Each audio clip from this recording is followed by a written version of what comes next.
Olivier. C'est sérieux? Nickel.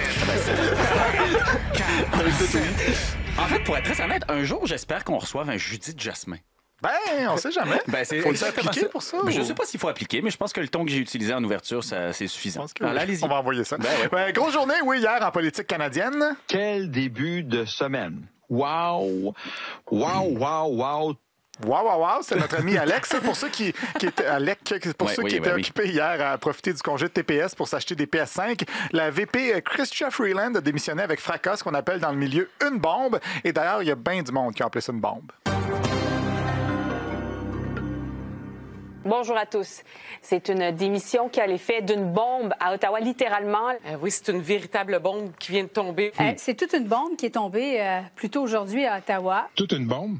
C'est tombé comme une bombe. C'est la bombe que je dépose sur le bureau de Justin Trudeau. Quelle bombe du côté d'Ottawa? C'est une bombe immense. Cette bombe dans le milieu de la politique, hein? Bombe politique, c'est un peu une bombe à fragmentation. Mme Freeland a dégoupillé une grenade politique. Et boum! La bombe vient d'éclater. La bombe éclate, puis c'est une bombe à fragmentation, là, on s'entend. Une implosion spectaculaire. La bombe F. La bombe F pour Freeland.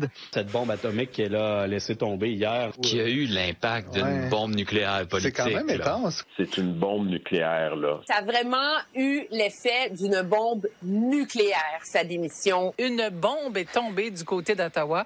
Bien, c'est l'image qu'on utilise pour faire état d'une nouvelle à laquelle personne ne s'attendait. Ah, c'est ça que ça veut dire. Vous trouvez que je fais trop? Ben, des fois, on n'entend pas les booms puis les bangs quand vous faites Ah, OK, pardon. Alors, je ne ferai plus. Ben, juste, vous pouvez le faire, mais... Entre les booms. Entre les booms et les bangs. Pas en ondes. Pas en ondes, exactement. Oui, donc, c'est ça que c'est une image, la bombe. Oui, d'ailleurs, comme plusieurs, Nathalie Normando a trouvé que la journée d'hier était tellement rocambolesque qu'on se serait cru dans un film. Monsieur Trudeau risque de se retrouver comme Tom Hanks dans le film... c'est quoi le film? La Poste, là. Seul au monde, effectivement, avec Wilson, son ballon de plage, son ballon de volleyball. Wow. Wilson! Mais avant de se retrouver sur une île comme ça avec un ballon de volleyball, il faut faire naufrage et Paul Larocque de LCN, lui, avait un autre film en tête. Je vais te raconter une petite anecdote. Hier soir, Mylène et moi, on regarde, c'est classique du temps des fêtes, le Titanic. Là, je repense, là, je vois la lettre de Mme Freeland. Là, j'y pense. Oui. Écoute, c'est l'équivalent de Kate Winslet dans le Titanic, qui, tout de suite après que le bateau ait touché l'iceberg, prend un canon puis tire exactement dans la cale du Titanic, puis elle se sauve tout de suite. J'aurais sûrement plus aimé le film Titanic. Ça avait fini comme ça, avec Kate Winslet qui bombarde le bateau puis qui se sauve en sidou, je sais pas. Donc, une bombe dans un bateau, ce qui m'amène à une autre métaphore que j'ai beaucoup entendue. Ce soir, le bateau de Justin Trudeau prend l'eau. Sera-t-il en mesure d'éviter le naufrage?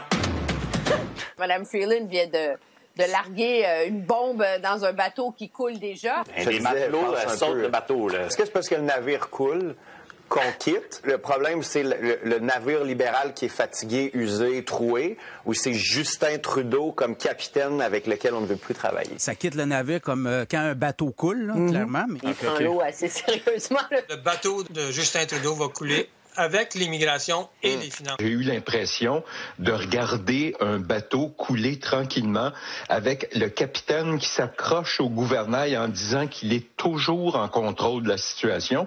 Mais le problème, c'est que la plupart de ces officiers sont déjà assis dans les canots de sauvetage. Now or never, là, qu'on quitte le bateau avant qu'il coule.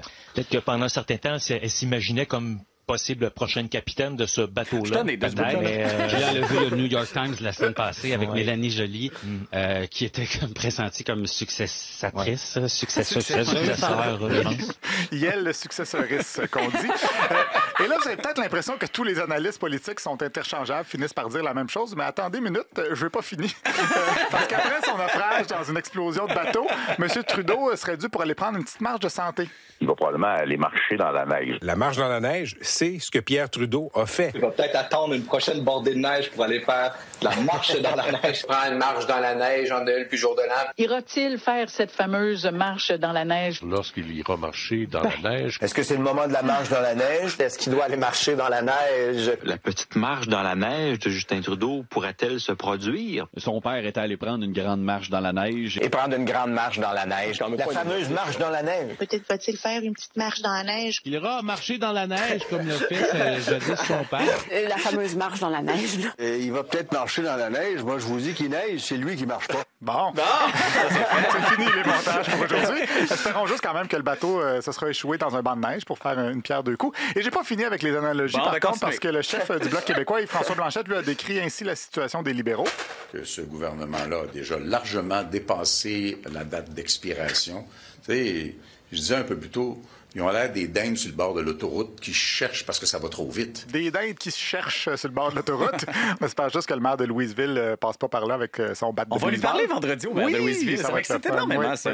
Donc, ça fait pas sérieux. Tout ça, d'ailleurs, selon 2 animateurs de remplacement à Radio X, que je sais pas c'est quoi leur nom, tout ça nous met vraiment en position de faiblesse vis-à-vis des États-Unis. Si les Américains veulent rentrer, là, ben t'envoies l'armée. C'est fini. On se fait envahir, c'est fini. Ils prennent le contrôle. Puis... Je suis même pas sûr que les États-Unis auraient envie d'envahir le Canada. Ben voyons, si nous autres, c'est pas nous autres, c'est les Russes, je veux dire, on est vulnérables. Là. En ce moment, oui. En même temps qu'on soit dirigé par des dindes ou pas mal sûr que les États-Unis pourraient nous envahir comme de l'eau de roche. Les ministres libéraux ont réagi. Jean-Yves Duclos était justement en entrevue à LCN quand la nouvelle de Freeland est sortie. D'abord, comment vous réagissez à la démission de Mme Freeland? Bien, Chrystia est une grande amie, qui a fait une grande différence pour la prise de possession du pont de Québec. Ne pas pouvoir circuler sur le pont de Québec au cours des prochaines années, des prochaines décennies, ça a été une catastrophe. Que pensez-vous de la bombe dans votre bateau? Ben, mon amie Chrystia, elle a fait des bonnes choses pour le pont de Québec. OK. Marie-Claude Bibeau, elle avait préparé une seule ligne. Écoutez, là, c'est sûr que c'est un coup dur ce matin, mais on en a vu d'autres. C'est pas notre premier rodéo. Alors, donnez-nous le temps un petit peu, puis vous allez avoir toutes les informations. Qu'est-ce que ça vous fait? Attendez un peu, là, c'est pas à moi de vous dire c'est quoi le déroulement du reste de la journée. C'est pas notre premier rodéo. Absolument. Le premier ministre est encore le premier ministre. Comme je vous dis, c'est un coup dur, c'est vrai. C'est pas notre premier rodéo. Pas leur premier rodéo. Leur premier rodéo? Non, mais probablement que c'est leur dernier. Au 98.5, avec Patrick Lagacé, Dominique Leblanc, le nouveau ministre des Finances, lui gardait son positivisme. Trouvez pas que M. Trudeau donne l'impression d'un gars qui s'en va négocier à genoux? Non, pas du tout. Pas du tout. Vous le trouvez debout puis fort, là?